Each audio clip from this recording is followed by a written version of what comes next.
Olá, sejam bem-vindos ao canal Eletrônica Aplicada. No vídeo de hoje, nós iremos iniciar o projeto de um traçador de curvas e detector de falhas em circuitos eletrônicos.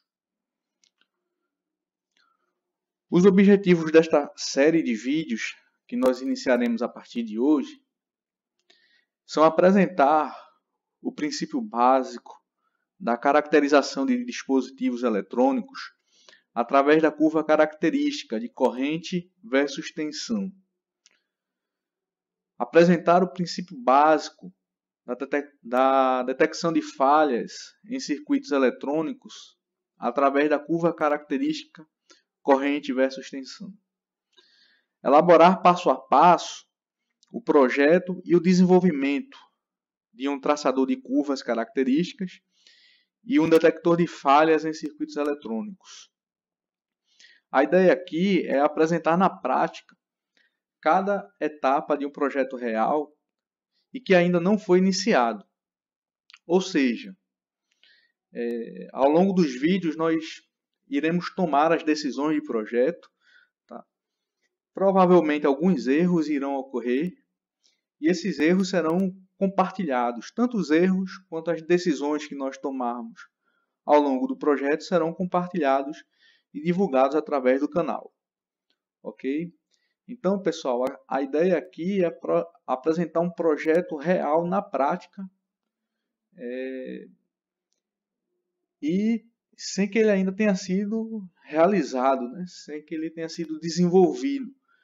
Então, a gente não sabe ainda o futuro do projeto, ok? Se vai dar tudo certo, se o projeto vai dar errado, tá? Como é na nossa vida real, ok? Então, esse é o objetivo desta primeira série de vídeos de projetos de circuitos eletrônicos. Bom, como eu falei, nós iremos aqui abordar cada etapa do projeto. E como nasce um projeto?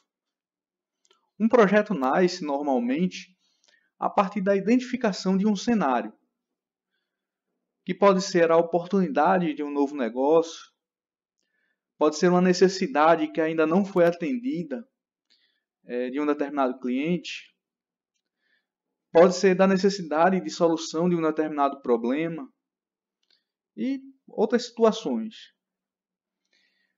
E aí, pessoal, após a gente identificar o cenário, a gente reflete sobre o assunto e naturalmente surge alguma ideia, ok? Para aproveitar essa oportunidade, para atender a necessidade do cliente, para solucionar um determinado problema que ainda não foi resolvido.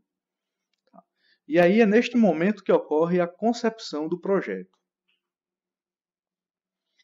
Bom, e qual o cenário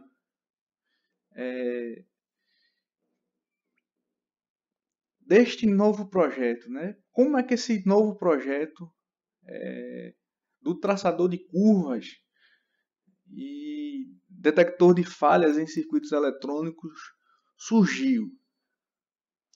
Bom, eventualmente eu lido com manutenção e pequenos reparos de equipamentos eletrônicos, pessoais e de alguns familiares. E atualmente meu processo de detecção de falhas é completamente manual, certo? É praticamente um processo artesanal, digamos assim. Então, basicamente, eu utilizo um multímetro para verificar os componentes e os circuitos. E algumas vezes eu utilizo um osciloscópio ou um gerador de sinais. Mas todo o processo é manual, é artesanal.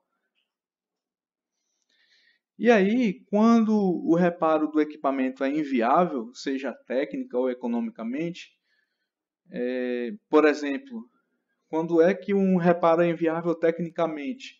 Às vezes foi um circuito integrado que eu não tenho aqui no laboratório. Tá?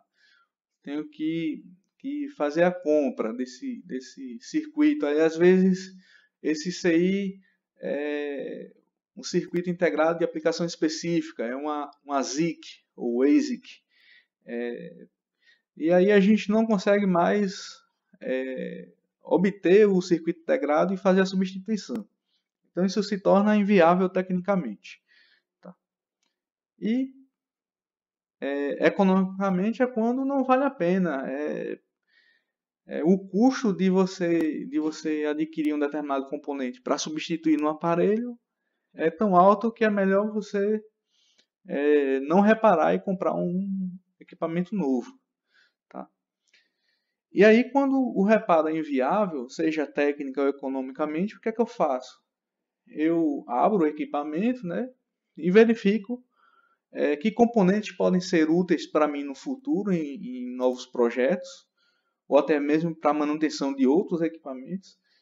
E aí eu retiro os componentes, né, faço a dessoldagem desses componentes da placa circuito impresso, faço um teste a frio dos componentes com multímetro, né, por exemplo, meço resistência, capacitância, o ganho HFE dos transistores.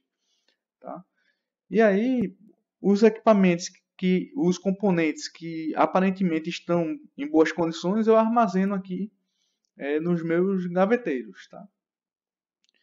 De componentes eletrônicos. E aí, diante desse cenário, eu tenho dois problemas, basicamente. Tá? O problema número 1 é que meu processo atual de detecção de falhas em circuitos eletrônicos é razoavelmente cansativo e demorado. Tá? A gente ir verificando com um multímetro, às vezes com gerador de sinal, osciloscópio, cada componente do circuito, isso é razoavelmente cansativo e demorado. E quando a gente decide que aquele equipamento não vale mais a pena ser reparado, surge o segundo problema. Tá? Eu retiro alguns componentes que eu julgo aparentemente estarem bons, tá? Mas o teste a frio que eu faço com um multímetro, muitas vezes, nem sempre garante que esses componentes estão realmente em boas condições de serem reutilizados. Então, diante disso, uma vez que a gente identifica a oportunidade, o cenário, tá? O problema a ser resolvido, que neste caso são dois problemas, tá? Então a gente começa a refletir. E eu comecei a me questionar. Como eu posso melhorar o meu processo de detecção de falhas em circuitos eletrônicos?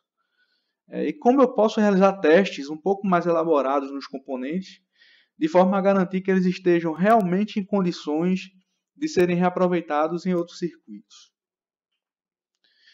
Então, refletindo sobre o assunto, eu lembrei das aulas lá de eletrônica analógica, eletrônica básica, em que a gente fazia a caracterização de dispositivos. A gente extraía a curva de corrente e tensão dos diodos, dos transistores, os capacitores, resistores, enfim. E essas curvas características, elas nos forneciam várias informações sobre esses dispositivos. Tá?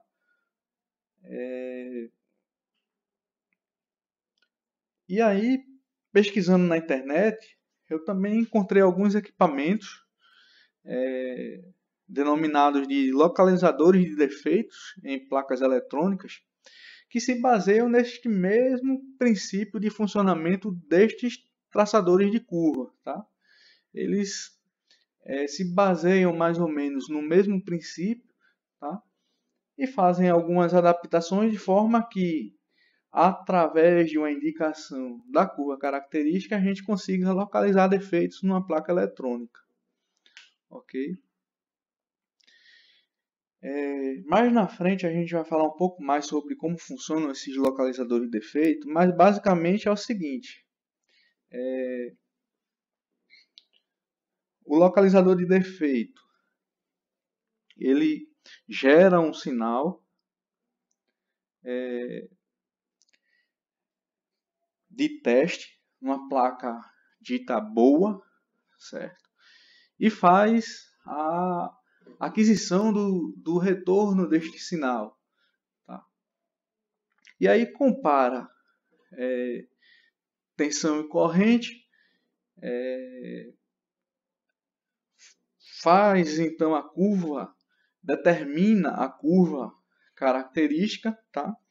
E gera um banco de dados, um gabarito dessas curvas para cada ponto do circuito, tá? Da placa de circuito impresso, da placa eletrônica, para cada pino da placa, ele faz um gabarito dessas curvas. Tá? E aí, mantém isso gravado num banco de dados, normalmente um software, e quando se tem uma placa suspeita de que ela está ruim, tá? Faz o mesmo processo, né? Injeta-se um sinal de teste, e aí faz a caracterização de cada ponto do circuito, traça as curvas de corrente e tensão e compara as medições na placa sob teste com ou melhor, as curvas características na placa sob teste com as curvas características no banco de dados, que é o gabarito, digamos assim. E aí, quando existe uma curva, ou melhor, um ponto, cujas curvas do gabarito não batem com as curvas na placa sob teste, então foi detectado um defeito. Seria, por exemplo, nesse ponto aqui. Nos próximos vídeos, nós iremos explicar melhor o funcionamento desses localizadores de defeito, como também dos traçadores de curvas. Tá?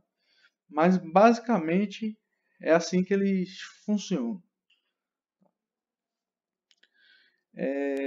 Continuando a reflexão sobre o assunto, tanto os traçadores de curvas quanto os localizadores de defeito são instrumentos de bancada muito interessantes para se ter. Tá? Se terem oficinas, né, que possuem uma demanda relativamente grande de reparos em placas eletrônicas. Tá?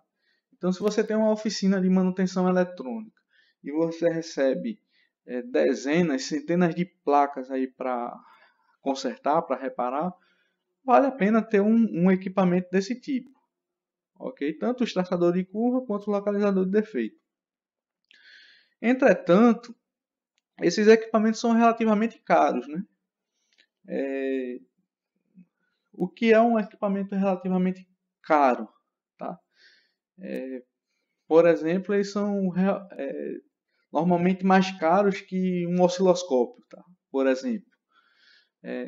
O preço varia bastante dependendo da configuração de cada equipamento. Tá?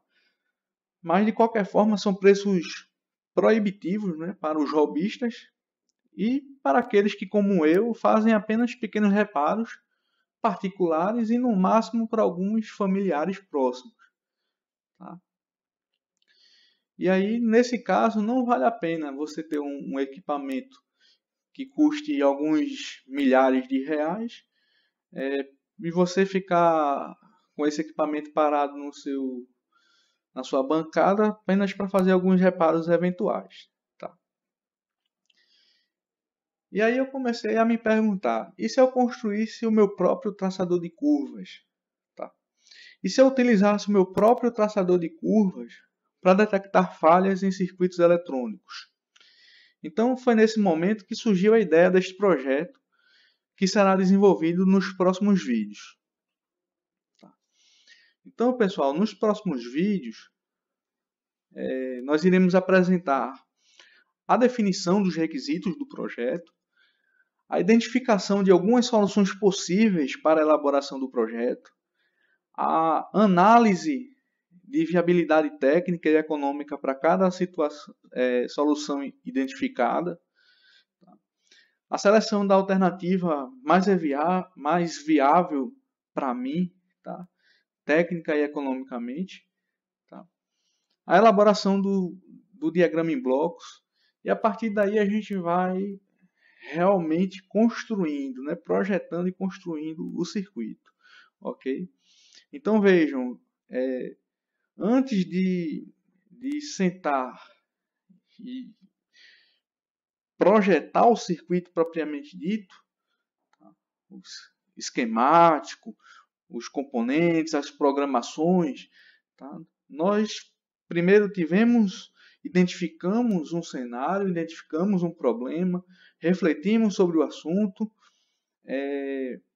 tivemos a ideia do projeto e agora vamos definir os requisitos, vamos analisar algumas soluções possíveis, tá? Só adiantando aqui, a gente já pensa assim de antemão, posso usar o Arduino, posso usar um microcontrolador PIC, um FPGA, tá? Faço um circuito analógico com controle digital, como é que eu elaboro esse projeto? Tá? Todas essas decisões nós vamos tomando aqui ao longo dos vídeos, tá? Ainda não tomei essas decisões e o grande objetivo desta série é justamente esse, mostrar um projeto real em andamento, ok, pessoal? E o projeto continua então nos próximos vídeos. Bom, para se manter atualizado sobre as novidades do canal, inscreva-se no canal, ative as notificações. Se gostar dos vídeos, curta-os, compartilhe-os e dúvidas, críticas ou sugestões, deixe o seu comentário. Ok, pessoal? Muito obrigado a todos e até o próximo vídeo.